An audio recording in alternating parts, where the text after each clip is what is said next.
extraterrestrial kidnappings? A modern myth or physical reality?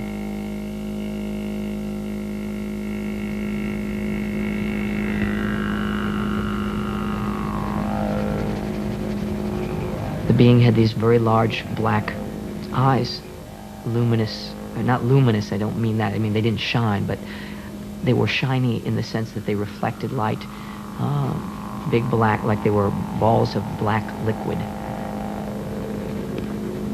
Grey, small, about 3 foot high, with great black eyes.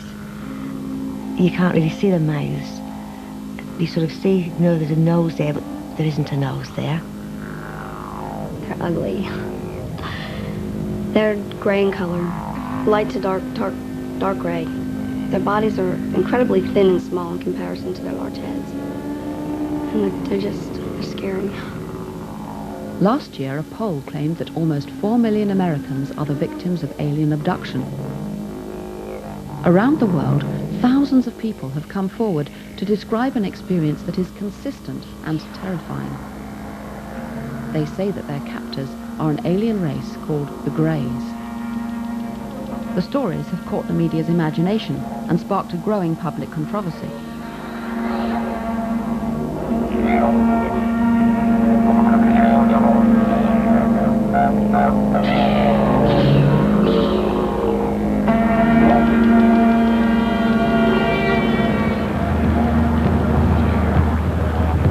I went to the States to investigate the poll and alien abductions. I don't know quite what I expected to find. I didn't know much about the claims or what people had experienced. I've been investigating the paranormal for 20 years now. I've studied telepathy and clairvoyance, out-of-body and near-death experiences, ghosts and poltergeists, but in all that time I've never really found anything that convinced me there was anything paranormal going on.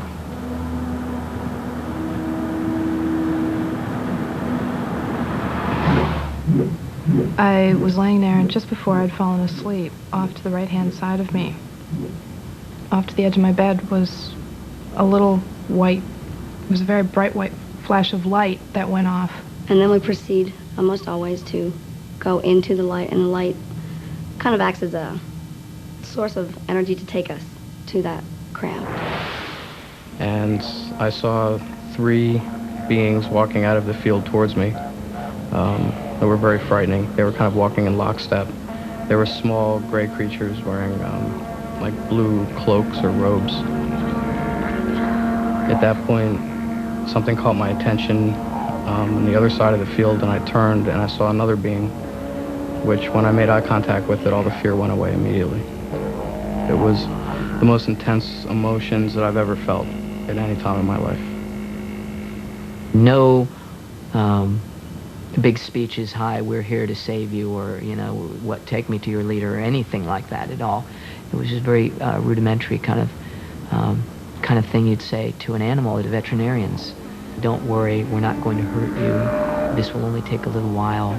Relax, this is going to be over soon.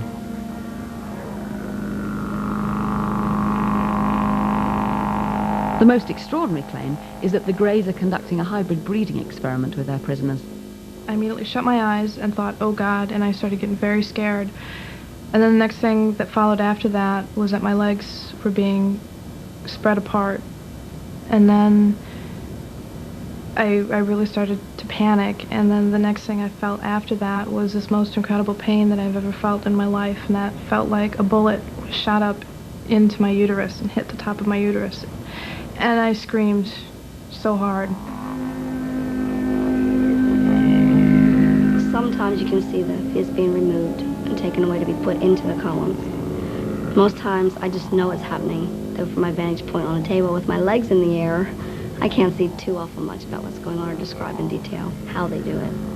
In like little glass boxes, I've seen these babies. Their bodies are very, very tiny. They look very thin and emaciated almost, and they're very quiet, and they don't move. And it's almost a very sad picture for some reason. And there's again the mist and the light, and we just go out, follow the light, and then we're taken back and put exactly where we were when we left. If I was sitting up reading a book, I'm put back sitting up reading a book. I don't care for them much. I don't care for their intrusion in my family and my life. I don't like that at all. I don't like them at all.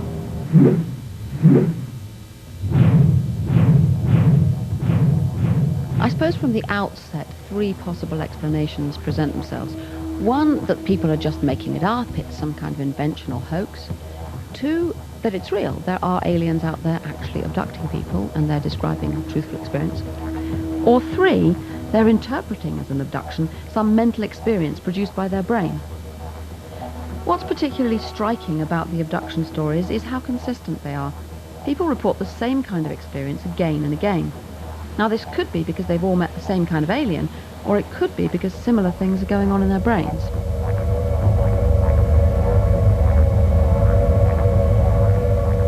Budd Hopkins' book, Missing Time, was a key event. People who had periods of missing time, when they couldn't remember what had happened to them, began to go to therapists and asked to be hypnotized to see if they could find out what had happened. And lo and behold, lots of accounts of abduction experiences were recovered. Budd is one of the designers of a poll that made those extraordinary claims about nearly 4 million Americans being abductees. He's come across abductees from all walks of life. I have worked now with, I've had 7 psychiatrists come to me because of their own personal abduction experiences. I've had probably 10 or 12 police officers. I had a full colonel in the Army recently. I had a NASA scientist. I've had people who are prominent in show business and in just plain folk, children, adults, and so forth. People from all racial, ethnic backgrounds, virtually a cross-section. And these people are all very frightened, traumatized, confused, wondering, am I crazy? What's the matter? How can this be real? Hoping it isn't real. And there doesn't seem to be any particular pattern to the reason these people have been selected. How many people are we talking about altogether? Well, I have worked myself in total numbers with probably 450 or so abductees. That's in depth with these people over the years.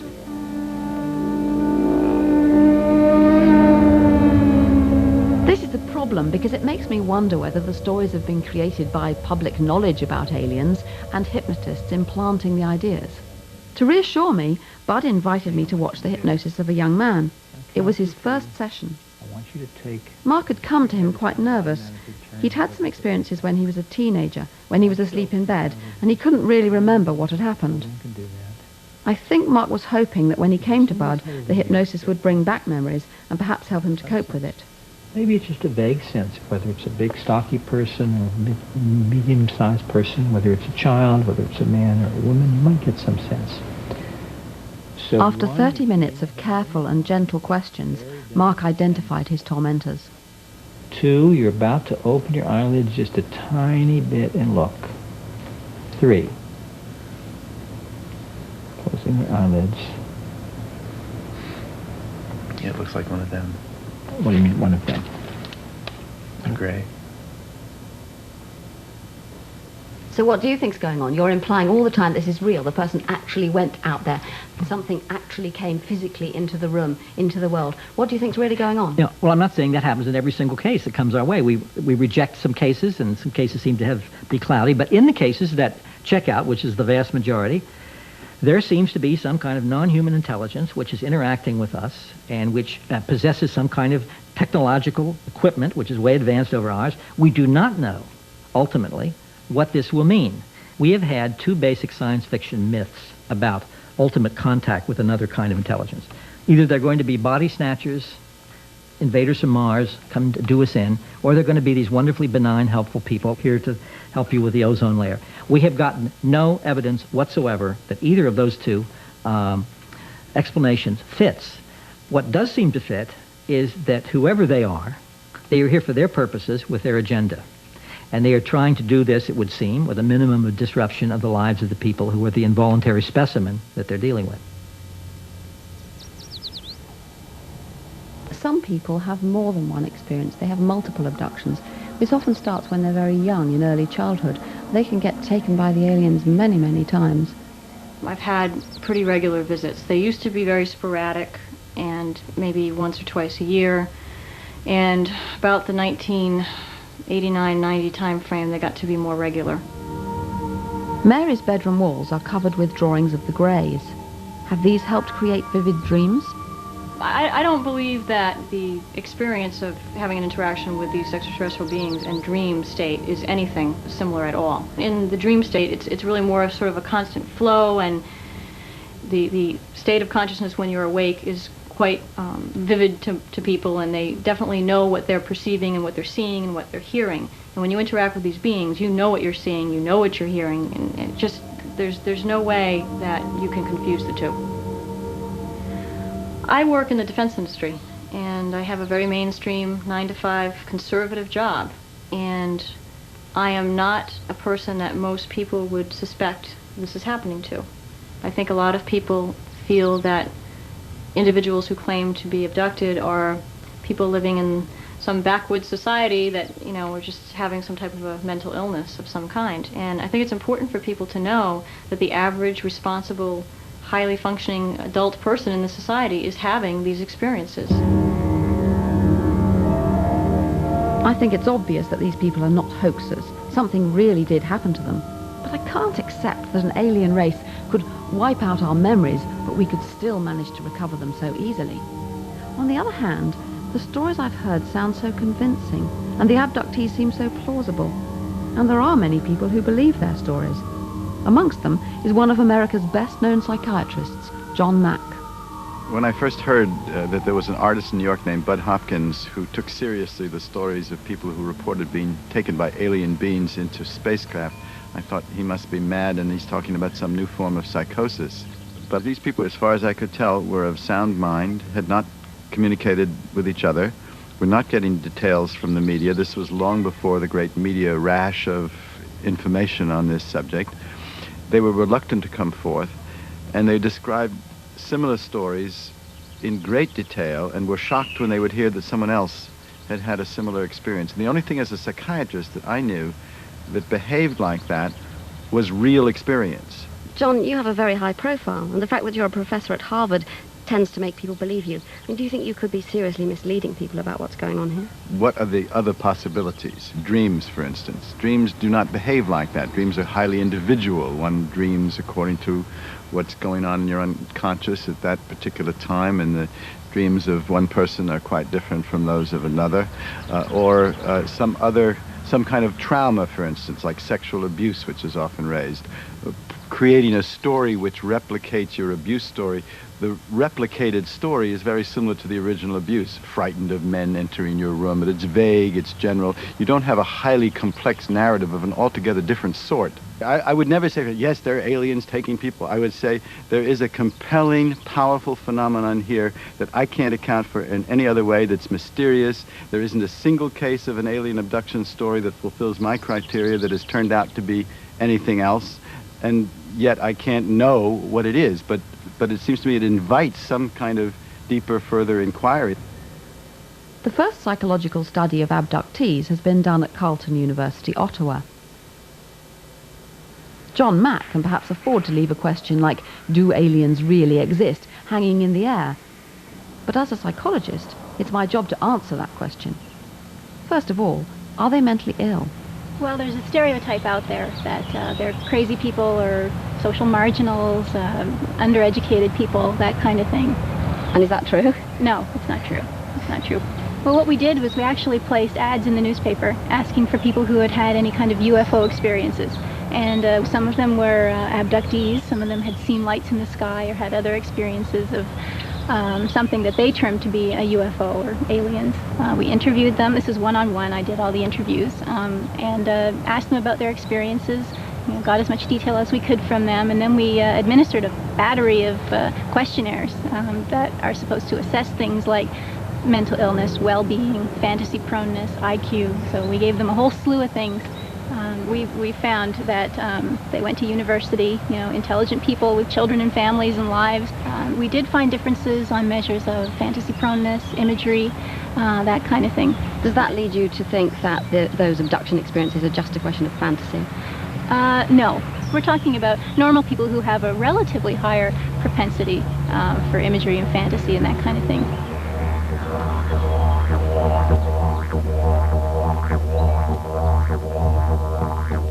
So, these people are not mad, and they're not just inventing a fantasy. But perhaps if something strange happens in their brain, they might be more able to invent a vivid story than the rest of us would. There's been a lot of criticism of researchers like Budd Hopkins and John Mack on the grounds that they could be implanting the stories in the abductees as false memories. It's quite possible by hypnotizing somebody, or even just by relaxing them or asking them the same question again and again, to get them to invent a story as though it was something from the past. And then, after that, they'll remember it as vividly as they remember things that really did happen. The feeling won't go away. I showed Mark's tape to an expert on false memory syndrome. I still feel scared. Well, what do you think of this hypnotic technique being used here? But you just have to be so careful with hypnosis because it is a sort of chameleon. It has this nasty habit of people giving you, if you like, what they perceive you want. This guy appears to be quite responsive. When he's being regressed, he speaks in the present tense, which is usually a tip-off that they're experiencing something immediately in the here and now. He's also,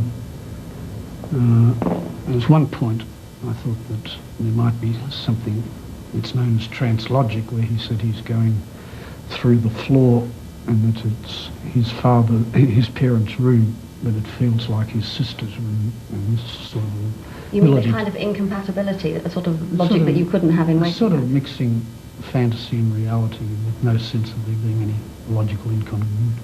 You see the walls in the bed there? I see the walls in bed, but I feel higher now than that. I must feel like I've gone through the ceiling. Mm-hmm. My own feeling is that most of the work has been done before hypnosis even started. Budd helped to design this questionnaire, which is meant to identify the people who may be abductees. He's also trying to warn them that there are some dangers that lie ahead in being hypnotized, in revealing an abduction in their past. Well, the questionnaire is a quite interesting one. For one thing, it has a number of items on it about the paranormal. Have you ever had a religious vision? Have you ever seen or sensed the presence of a ghost? Has a deceased relative or friend ever visited you home in the night? We know that there is a quite reasonably robust correlation between belief in the paranormal and the ability to be hypnotised. Having filled out the questionnaire, now I've given some preparation as to what to expect. And we're told, well, the UFO is very scary, and further, hypnosis is a very scary experience. But isn't that just a sort of kind warning so that they will not go into it unprepared?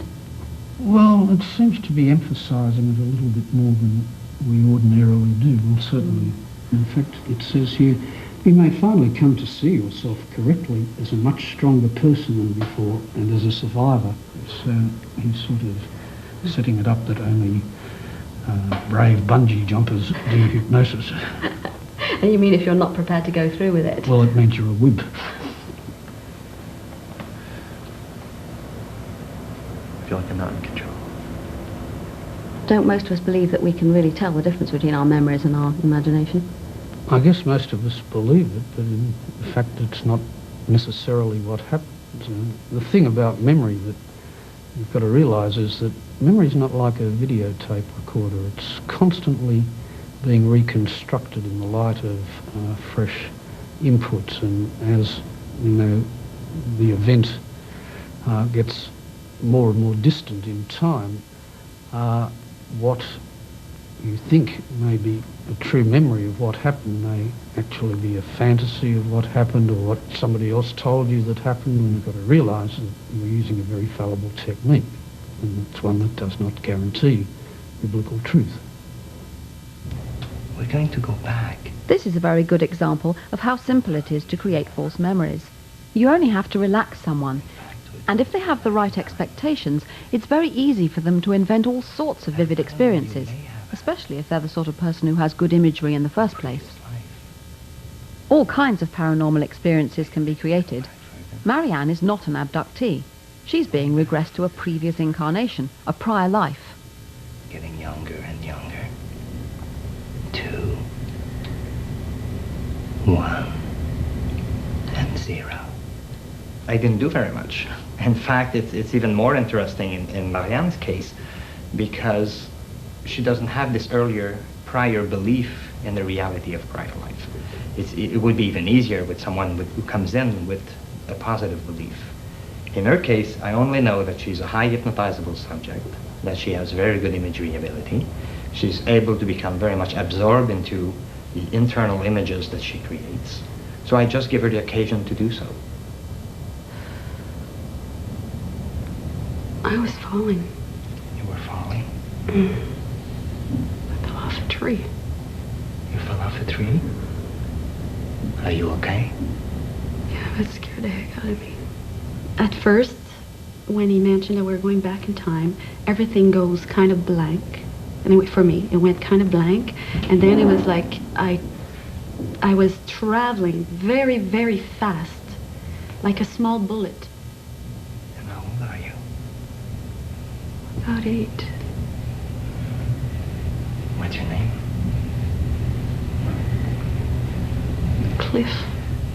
Clifford. Clifford. Well, I was an 8-year-old boy, and I felt I was a bad little boy. And just at the moment when Jean-Roch said, okay, we're going to come back, I was starting to feel a little nauseated, and I think I was on my way to mischief. I don't know why. It was just a feeling that I had. And tell me, this may be a difficult question for a little boy of 8, but do you know what year it is? 1750-something. Okay. The memory that I have of this past life is just as vivid as my other memories, just as real.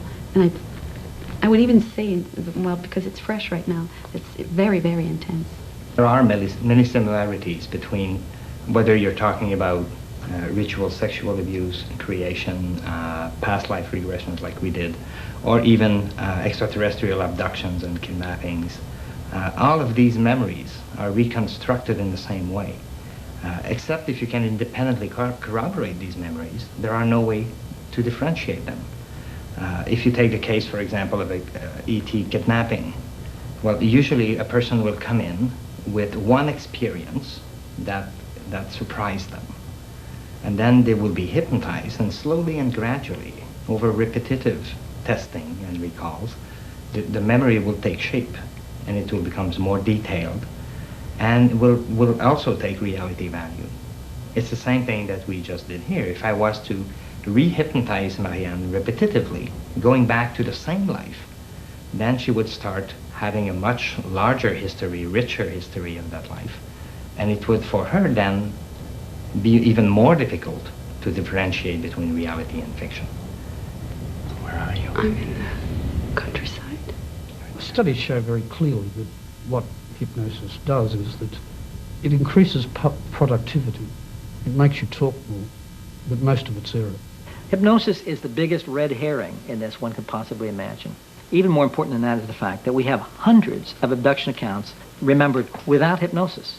Hypnosis is only useful to help flesh things out, and everybody remembers pieces of the experiences to begin with at the minimum. But I have numerous cases where people remember the whole thing from beginning to end without hypnosis. This is not heavy evidence of anything. This was really for him. This was for him to kind of ventilate some experiences he was having. The cases that have a lot of weight as evidence are ones in which there are other witnesses, there are physical marks, there's all kinds of physical sequelae which accompany the experience. I have always gone to cases where there was more physical evidence and more witnesses. I think that's the point. If one case or 10 cases are valid because of the number of witnesses, the number of physical evidence, the numbers of points of view that are involved in it, and those are valid, then a case like this can very easily be valid too, even though it doesn't have that weight of evidence. The trouble with the scars is that they could have come about in any way. They are interesting, but I couldn't say that they were done by aliens, and nor can any doctor.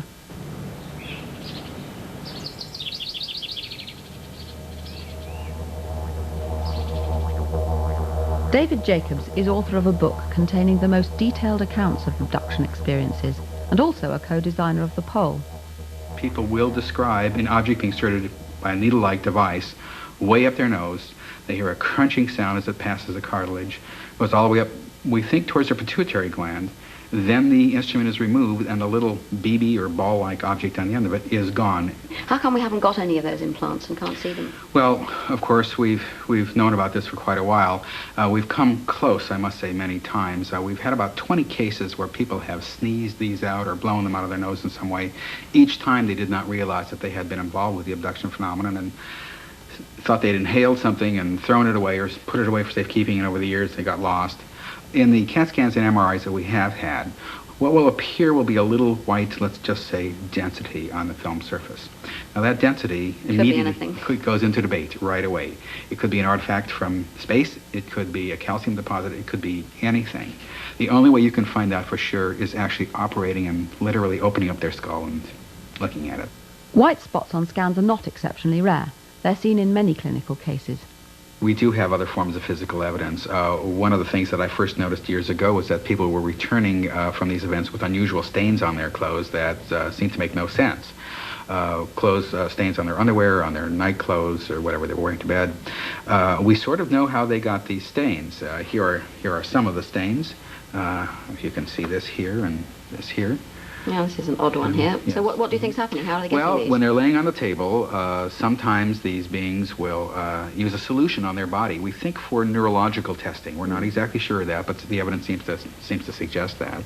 But the stains are unusual, and we've had them analyzed by a number of different laboratories now, and what you get is just sort of odd combinations of substances. There might be some nitrogen, there might be some sodium, there might be some various different chemical substances, none of which prove that this is something alien, for example. And you don't think there's some way they could be trying to make their stories more plausible by going home and pouring cleaning solution or something? Well, I suppose that's always possible. The people who come to me are very, very sincere and very distressed and very worried about what's happening to them and worried about their families. And most of these people hope that wish it had never happened in the first place and hope that it never happens again. No objects of alien origin have ever been identified. The problem is that people want the evidence to be more convincing than it is. But everything you see and everything you hear is coloured by what you expect to be there. Listen to this tape.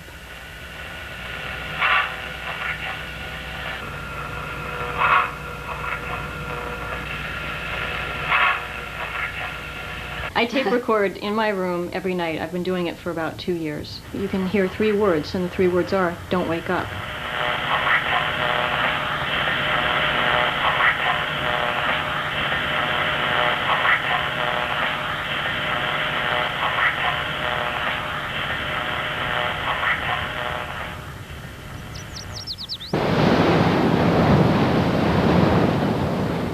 It would change things completely for me if there were convincing hard evidence, but there really isn't any solid corroboration.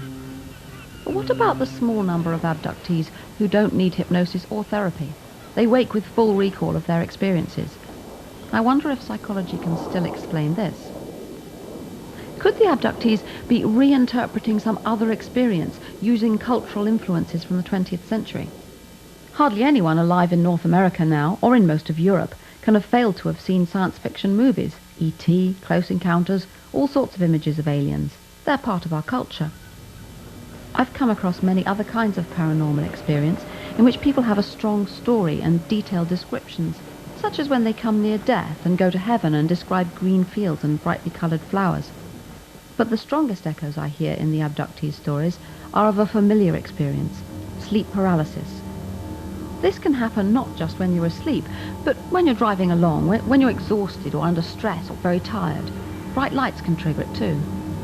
Sleep paralysis has happened to me. It's essential for dreaming that our bodily muscles are paralyzed so that we don't act out our dreams. Usually this happens when we're fast asleep, but just sometimes the mechanism goes wrong and we're still awake while the body's paralyzed. It's a terrifying experience, You're asleep, but you're awake. You're paralyzed and you don't know why. You feel as if you can't breathe. And sometimes there's a sense of presence, a feeling that there's someone there, even if you can't see them. Surveys show that about a quarter of all people have had sleep paralysis, and of these, 85% had a sense of presence.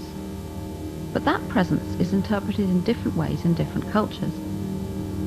For example, the grey ghost appears in the jungles of Southeast Asia, and it's even travelled to the United States with the Hmong people, refugees from Laos. It's one of the reasons you know what kind of a thing it is. You cannot move at that time. You cannot even even move your hand or leg or body. Just come and press on your chest and tickle, and then sit on top of your body. Sometimes you wake up after that goes left, but sometimes make you deep sleep. Do you have any idea why it picked on you? I have no idea. You've not done something terrible? No. And how many times has it happened to you altogether? I could not count when I was a young man in my country, but it happened to me in Philadelphia here. Does it still happen to you? Not about 5 years ago. Because I have the picture of Jesus Christ hang on the wall, and then since then never happened to me. In Newfoundland, Canada, the old hag appears as a dark, menacing figure and tries to strangle victims of sleep paralysis. People weren't a bit shy or embarrassed about the old hag. In fact, they were quite willing to talk about their experiences if you bought them a pint or two. At one time I saw an old woman with a black cape, and I don't know if that's just because I had heard that's what the old hag was. She sits on your chest and squashes you. She stops you breathing. Whoosh, these two things came up in front of my face, and it was like a swirly black gray mass. It was all this weight, and just couldn't move, couldn't breathe, just couldn't do anything at all. Her victims are always paralyzed. And my mind is awake, and my body won't move. And I want to wake up, I want to scream. I try to scream, and right here. nothing comes out. Nothing at all. Now I can look around. Can you look around Yeah. with your eyes? Yeah. Oh, your eyes Oh, my eyes are open, yes. Yeah. I've had the old mine hag. I've seen, like, my mother walk in the room and walk out. And I've had the old hag, and she has. And, yes, and she goes downstairs and, like, she'll yell to me, Fred, you know, supper is ready. Get up.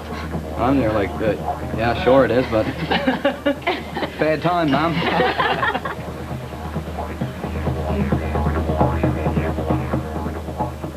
So did the first psychological study find sleep paralysis under the technological gloss of alien abductions? I think it was about 25% of the intense experiences that seemed to be actually explanations or descriptions of episodes of sleep paralysis. What was the description they gave? Well, typically that they were in their beds, woke up in the middle of the night, found they were unable to move, frequently described a feeling of being pushed down or held down by some unseen force. The standard description focused on the eyes as being very big, very dark. So what should I make of the poll? Conducted by the respected Roper organization, it was a telephone survey of 5,947 Americans and asked a range of questions supposed to identify potential abductees. The poll itself was well carried out, but what I don't understand is how you jump from a few simple questions that don't seem to be about abductions to the conclusion that someone has been abducted. Tell me what you think about the conclusions of the Roper poll. Well, the Roper poll has indicated to us that there are about 5 million Americans who have had experiences that are consistent with the experiences that abductees have had before they understood that they were involved with the abduction phenomenon, before they knew they were abductees. At the very least, it's told us that there's an awful lot of potential abductees out there, maybe even millions.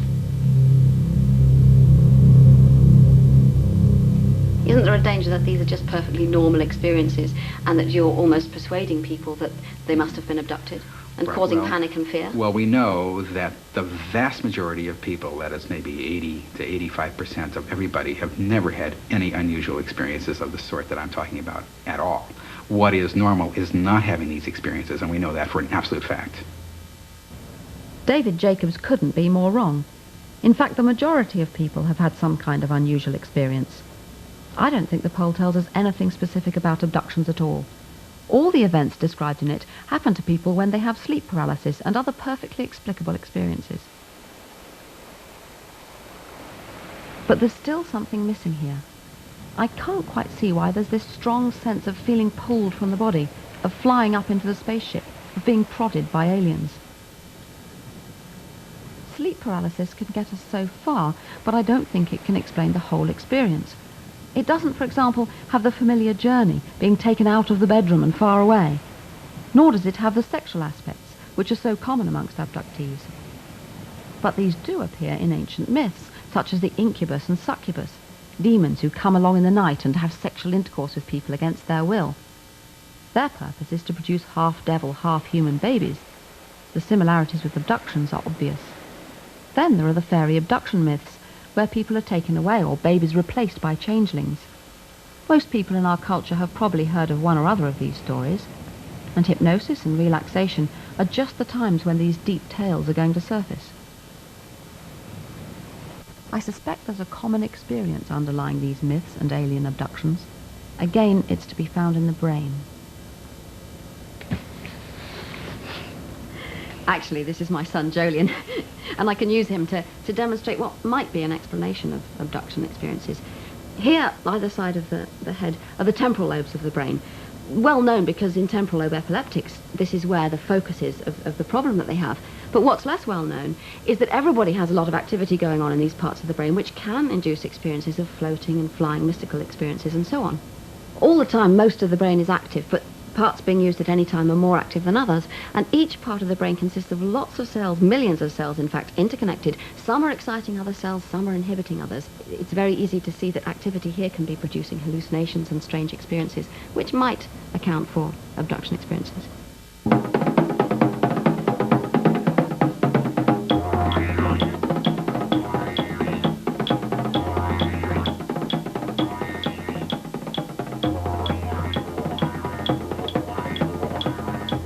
Creative, artistic individuals are especially susceptible to temporal lobe seizures. These misfirings can be common, but are normally very mild. They can happen without warning and are very hard to study. And so one scientist has resorted to an artificial means of creating them. The chamber of Professor Michael Persinger. Okay, I'm just going to put these on the back of your hand. In here, he has stimulated the temporal lobes of many volunteers, producing strange experiences. I was to be his next guinea pig. Is that too tight? No, that's fine. The helmet is a modified motorcycle helmet within which are embedded solenoids on both sides. The magnetic field is generated across the temporal parietal area. We can control the right hemisphere or the left hemisphere. This particular experiment will be both hemispheres stimulated. Effectively, the brain works on electromagnetic patterns. In the past, the experimental patterns have been really simple, and hence the effects have been almost non-existent. What we have done with computer technology is generate complicated fields that imitate what the brain does, so we can talk to the brain. But effectively, we can generate patterns which imitate the basic sequences of the fundamental processes that have to do with memory, perception, and general experiences. Do you mean that you could, at least in principle, with a system like this, give someone a precise kind of hallucination? Technically, it would be called a hallucination because you're directly stimulating the brain, as opposed to going through the traditional senses. We'd have to be very cautious, and one should always be cautious, because the minute you force the brain to do something, you risk the possibility of seizures. What's that? Is that comfortable? Yes, it's fine. Your ears aren't squished or anything? No. Okay.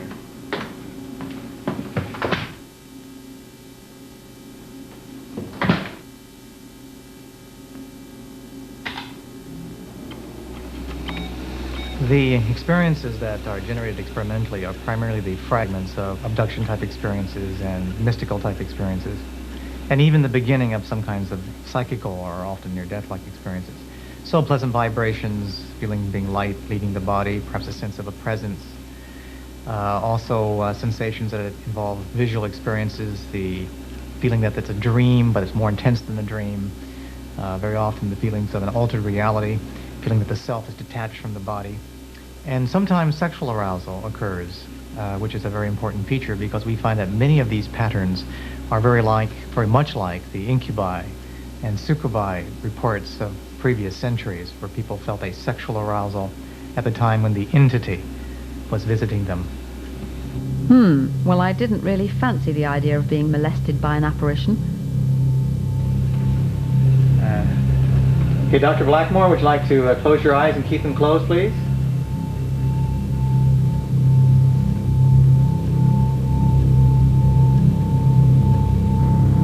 I'm rocking again. Oh, but this time it's a little different.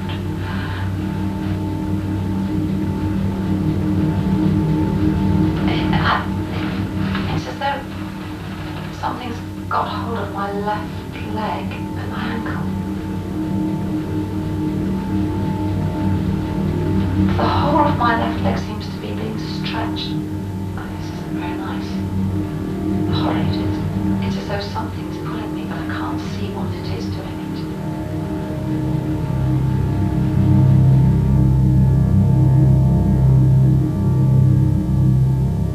it. If somebody says that they've experienced a spiritual entity, but they're on a psychiatric ward, you're likely to say they're crazy. But if they have the exact experience and they're in a church pew, you're more likely to say it's real. The context determines your explanations for really mundane events. And I'm just floating again. I'm frightened. This is odd. I don't know what I'm frightened about. I feel really scared. Dr. Blackmore, I'm coming in now, okay?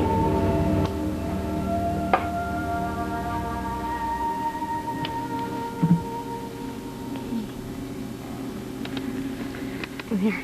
Oh, it was much lighter. That was very interesting. In the first, well, of course the time's a bit strange, but in the first few minutes I was sort of thinking, well, is anything happening? And ought I to say anything? And then suddenly, it was perfectly obvious this wasn't, as I've normally been in rooms like this, and had interesting visual images. It wasn't like that at all. Persinger has come across some curious alien abduction cases that he suspects were really episodes of temporal lobe seizure, those linked to glowing balls of light, UFOs. Our data indicate that for some of the more well-known cases, such as Travis Walton, and some of the classic ones, where there was a ball of light, either directly observed or recalled or other people saw it, and the person came close to the ball of light and suddenly they had a seizure-like effect where they were knocked unconscious or they had tingling sensations. Yes, that's a direct impact on the brain. And very often when these individuals woke up, which they often did after a few minutes, sometimes 2 or 3 days, not that they were asleep, but they were amnesic, they experienced or reported an abduction scenario. In the late 1960s, I became interested in why certain kinds of phenomena are left out of science. Luminous phenomena were one of them, called UFOs. And so I began to look at about 4,000 or 5,000 of these events. So I codified them and put them on computer and began to determine if there were any kind of energetic sources that could explain these unusual things. My assumption was that it would require tremendous energy to produce these real oddities of the space-time fabric. Earthquakes was one candidate, at least the energy associated with earthquakes. And actually, I didn't do anything. I have to thank the computer, because when the analysis first came out, it became very clear that what were called luminous phenomena in the last century were highly correlated with earthquakes, and that these phenomena occurred weeks to months before earthquakes. When I applied the same formula to the contemporary setting, those phenomena were called UFOs, unidentified flying objects, most of them being luminous balls of light. Film shows the electrical discharges released when rock is crushed under pressure, an event likely to happen in the build-up to even minor earthquakes. Persinger suspects that these lights might also emit the electromagnetic waves that cause temporal lobe hallucinations. Apparitional phenomena preceding earthquakes are really quite common. The large earthquakes that have struck in Quebec and parts of British Columbia, there are a lot of historical data about, have reported apparitions, and very often it was framed in the beliefs of the time, i.e. the graves had opened up and the apparitions have come out. The correlation is there. We now know it's a natural process. but it's still an enigma with respect to what the mechanism is. Lights before tremors are frequently seen. Linking seismic events to UFOs and abductions seems far-fetched, but perhaps no stranger than the experience I had in Persinger's chamber, where he mimics natural misfirings of the brain. And going into that chamber made a big difference to me. It was as though the missing pieces came from there.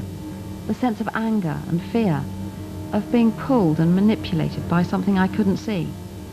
In this case, I knew it was produced by a simple change in the brain, but if that happened to me at home in bed, I would be desperate to find some explanation for it. I can even imagine that if I'd heard of alien abductions, I might wonder whether I was an abductee and seek out a therapist to find out. And no matter how careful the hypnotist is not to cue you, if you're able and willing to provide lots of details, you will, and you'll then remember those as though the events really happened. I don't think I could dismiss completely the possibility that there are real aliens actually abducting people. It seems bizarre and odd, but I suppose it could be. Have 4 million Americans been abducted? In the end, I don't think the poll tells us anything like that at all. It just confirms what we already knew, that most people have some strange experiences that they can't explain. I wish more research were being done into this. But until then, I think I still might keep an eye on the skies.